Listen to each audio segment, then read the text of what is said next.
So let's try to diagnose my lower back pain. We'll do it as a traditional physical therapist. Okay. So we're going to do a kind of a soap note for my lower back pain.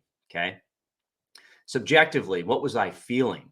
My aggravating factors were initially sitting was really painful that Friday. So I hurt myself on Sunday. That Friday, I had to do a lot of sitting and recording. And it's actually funny because I was recording a lecture on lower back pain while I had low back pain.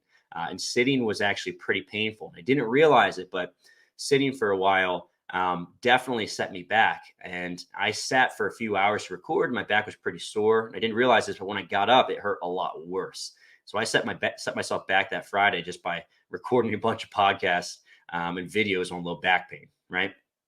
Hinging or bending was completely out of the question. So I couldn't bend forward whatsoever. So if someone asked me to do, like, let's say a body weight good morning, I would get maybe 5 degrees of flexion at my hip before I had to stop immediately because it was so painful, right?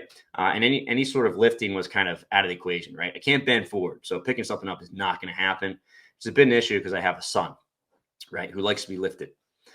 What kind of symptoms was I experiencing? Well, most of my pain was local. It was right in my spine, right around, let's say, L4, L5. Maybe it went into my hips slightly, but really most of that pain was local, right in that area. I did have a little bit of numbness and tingling in the top of my left foot. I've had that for years off and on. It was a little bit worse after I had this recent low back injury, so it did exacerbate things. And here's the big takeaway here. It's one of the reasons why I wasn't very concerned with my low back pain, right? And this is important to let your patients know this. I had no medical red flags, right? So basically, I wasn't dealing with anything that requires some sort of emergent medical care or surgical intervention, right? So that would be some sort of cancer or infection, some sort of spinal fracture or cauda equina syndrome or severe neurologic compromise, right?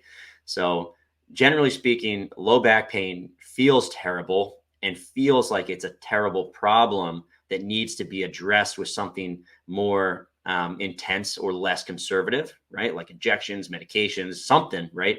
However, it's not for the large majority of people unless you have one of these red flags. And I didn't, no red flags. So, as bad as it felt, I could treat this conservatively, right?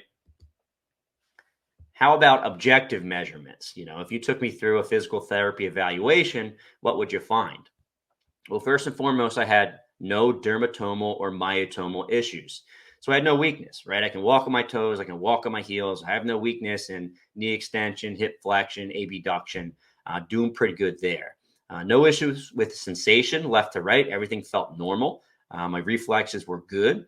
So I wasn't dealing with a severe neurologic compromise or anything like that. I had some tender to palpation on my L3 to L5 vertebrae. I think the injury is somewhere in that area, if I had to guess. And this worsened with PA pressure. So I had my colleague, coworker Kevin, do some PA glides on my vertebrae. And yep, it hurts, L3 to L5, right? As I said before, I was completely limited in my ability to touch my toes. I was limited in my hinge, about 100%. And that resolved in the first 2 weeks or so. So initially, flexion did not feel great, especially with gravity resisting me a little bit. So trying to stand up and touch my toes. Initially, flexion didn't feel too bad if I just, let's say, did a cat-cow. Actually felt pretty good. Extension, however, was much worse, right? And it's funny because initially I was limited in extension about 50%, whereas, with the toe touch, it was about 100% limited. But over the course of time, flexion resolved quickly, but extension did not. Extension was more lingering pain in the following weeks. Historically, I have more extension-based low back pain. Being a strongman competitor, trying to press a lot of stuff overhead that probably shouldn't be pressed overhead and requires a lot of spinal extension in order to do that. And that's kind of how I initially irritated my spine. I also injured my spine most recently running in too much extension. So I think extension was probably what gave me the trouble, right? That caused this big flare up of pain. And I would classify myself more as extension-based low back pain in the following few weeks. What else did we find in our objective measurements? Well, initially I had a crossed straight leg raise. If you don't know about a crossed straight leg raise, you lay on your back, both legs are straight. You lift one leg as high as you can. It's kind of like a hamstring flexibility test. It's also a nerve tension test. And I had the opposite side leg as my radicular symptoms. My numbness and tingling was limited, about 30%. And this could just be my hamstring being really stiff and sore, like I thought it was from all the running. And it could also be radicular issues. It could be a sign that I was dealing with some sort of disc pathology, right? The other thing is that extension hurt, extension plus rotation hurt, right? So whenever you're extending the spine, you're compressing the elements on the posterior side of the spine. So the facet joints, that could also be a pars fracture. And to be honest, I actually have a step off deformity, which I didn't realize.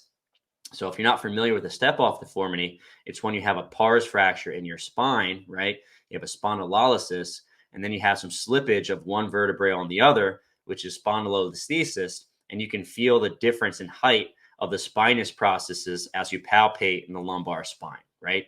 So I potentially had some sort of disc pathology or an old or re-aggravated spondy injury, right? Maybe I fractured at one point in my life and it's just flared up. I have no idea, right? We don't have any MRI. We didn't take an x-ray to see if there's any difference there. I'm just guessing. Who knows? The big thing is I don't have any medical red flags. I'm actually getting on pretty good right now. So what is the assessment? What is Dan dealing with here? So it's funny because I start all of my assessments like this in my notes. So patient presents with signs and symptoms consistent with disc pathology and or spondylolysis / spondylolisthesis from being an idiot in the gym, right? So I think I'm dealing with some disc injury. I think I might have some spondy-based injuries. I don't really know. It probably occurred from a variety of factors, which we already discussed, right? So that's the assessment of why I got hurt. So here's what I want you to do next, guys. If you enjoyed this video so far, I have an entire course. It's free. It's called the Fitness Pain Free Mini Course. And we go over 3 lessons. Going to help you take a lot of this information that we went over so far and put it into practice. The first lecture is called Why We Need a Better System. So first and foremost, the way we treat fitness individuals, all right, athletic people in the gym from a physical therapy perspective is pretty much broke, okay? So we need a better system to serve the folks that are in the gym that get hurt, they want to get back to training, all right? Lecture number 2 is called 7 Reasons Why People Get Hurt in the Gym. And essentially, we have to know the reasons why people get hurt in the gym so we can keep them safe in the future, right? And when they get hurt, we have to know why and how to get them back to training in the gym. Okay, so a thorough understanding of this is very, very important. I actually have a really cool infographic that goes along with this lecture that you get for free as well. And lastly, we go over a case study of how to get someone out of pain and back to training. So these principles are all phenomenal, but we don't actually put it together and you don't understand how to create a program to get people back in the gym and keep them safe for the long term, then we lose, right? So I'll put a link in the show notes for this. It's a Fitness Pain Free Mini Course. Definitely check this out.